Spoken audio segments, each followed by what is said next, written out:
Hello दोस्तों, कैसे हैं आप। दोस्तों, जैसे आपको मालूम है कि हमारे गेस्ट टीचर को जो है 50% रिजर्वेशन दिया जा रहा है, शिक्षक भर्ती वर्ग 2 हो या वर्ग 3 आने वाली उनमें।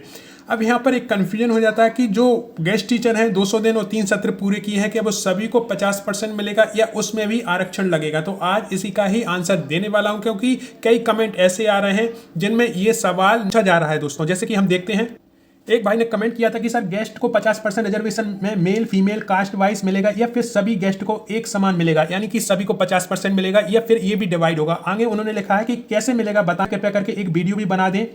अतिथि शिक्षकों के मन में ये डाउट बना हुआ है। तो दोस्तों, आरक्षण विवरण समझते हैं। मध्य प्रदेश में अतिथि शिक्षकों को 50% आरक्षण, महिलाओं को 50%, दिव्यांगजनों को 6%, एससी वर्ग को 16%, एसटी वर्ग को 20%, ओबीसी वर्ग को 27%, ईडब्ल्यूएस वर्ग को 10%, भूतपूर्व सैनिक को 10% और बिना आरक्षण जनरल वर्ग की जो सीटें हैं वो सभी के लिए हैं। तो वो जो भी शेष सीटें बचती हैं वो जनरल वर्ग को जाती हैं। अब यहाँ पर हम देखते हैं कि अतिथि शिक्षक का जो 50% आरक्षण है वो किस हिसाब से डिवाइड होगा। तो दोस्तों, यहाँ पर शिक्षा भर्ती की जो पोस्टें हैं 2 वर्गों में डिवाइड होती हैं। हम मान के चलते हैं कि कुल 100 पोस्टें किसी सब्जेक्ट से आती हैं। जैसे कि डीपीआई ने 100 पोस्टें निकाली थी हिंदी की 2018 वर्ग 2 की परीक्षा में। तो यहाँ पर आप देखें 100 पोस्ट कैसे डिवाइड होती हैं। 50 गई अतिथि को, वो अतिथि की पोस्ट कहलाएंगी, और 50 गई नॉन गेस्ट टीचर को, जो कि 50 पोस्टें कहलाएंगी। तो यहाँ तक कोई भी डाउट नहीं है आपके मन में। मेरे हिसाब से ये तो क्लियर है कि जितनी भी पोस्टें आएंगी उसमें से आधी अतिथि शिक्षक के लिए और आधी नॉन गेस्ट टीचर के लिए रहेंगी। तो ये जो 100 पोस्टें हैं वो डिवाइड हो गई हैं 50-50 में। अब हम गेस्ट टीचर की बात करते हैं कि उनका जो रिजर्वेशन है वो कैसे डिवाइड किया जाएगा। तो दोस्तों, अब हम बात करते हैं कि अतिथि शिक्षक श्रेणी की गणना कैसे होगी। अतिथि शिक्षक को 50 पोस्टें जब मिलती हैं तो उसमें से महिलाओं के लिए आधी पोस्ट चली जाती हैं, क्योंकि 50% जो रिजर्वेशन है महिलाओं को है, तो यहाँ पर आधी पोस्टें बचेंगी। दोस्तों, यहाँ पर आप देखें एससी वर्ग को 16% रिजर्वेशन है, तो 8 पोस्टें उनके लिए रहेंगी, 8 पोस्ट महिलाओं के लिए चली जाएंगी।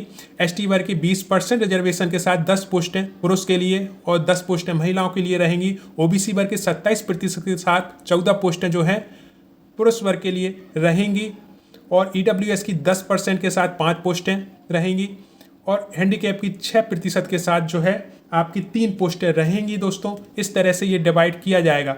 और भूतपूर्व सैनिक यदि वो गेस्ट टीचर रहे हैं तो उन्हें भी 10% यहाँ पर रिजर्वेशन है, 5 पोस्टें उनकी रहेंगी, और बिना आरक्षण के जो भी सीटें बचती हैं यानी 5 सीटें वो रहेंगी जनरल वर्ग की, जिस पर कोई भी वर्ग कट ऑफ में आ सकता है। दोस्तों, क्योंकि जनरल वर्ग में सभी आते हैं, चाहे आप किसी भी वर्ग से हो, महिला वर्ग से हो, और आप एससी वर्ग से, एसटी वर्ग से, ओबीसी वर्ग से, ईडब्ल्यूएस वर्ग से, दिव्यांग वर्ग से, यदि आप जनरल की कट ऑफ मैच करते हो तो वहां पर आपकी नियुक्ति कर दी जाती है।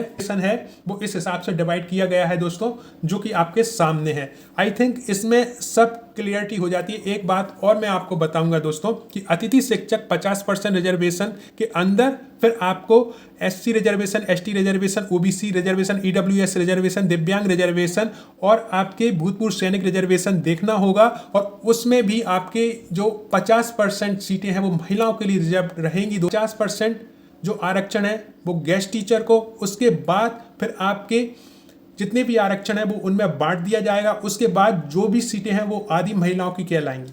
आई थिंक ये आप समझ पाए हो कि इस हिसाब से अतिथि शिक्षक श्रेणी की गणना की जाएगी, और नॉन गेस्ट टीचर है वहां भी यही सेम गणना की जाएगी।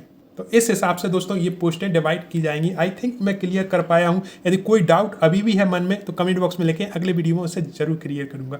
और यदि मैं सफल रहा हूं आपका डाउट क्लियर करने में तो कमेंट जरूर करें दोस्तों, क्योंकि दोस्तों ये पूरा डाटा बनाने में काफ़ी मेहनत लगती है। और आप एक लाइक करते हो, एक कमेंट करते हो, तो हमें लगता है कि कोई शाबाशी दे रहा है कि आपने बहुत अच्छा काम किया है। आई थिंक मैं आपकी डाउट को क्लियर कर पाया हूँ। तो जो भाई बहनों के मन में ये प्रश्न था, आई थिंक वो अब नहीं रहा होगा। तैयारी जारी रखें, आपका भविष्य सुनहरा है।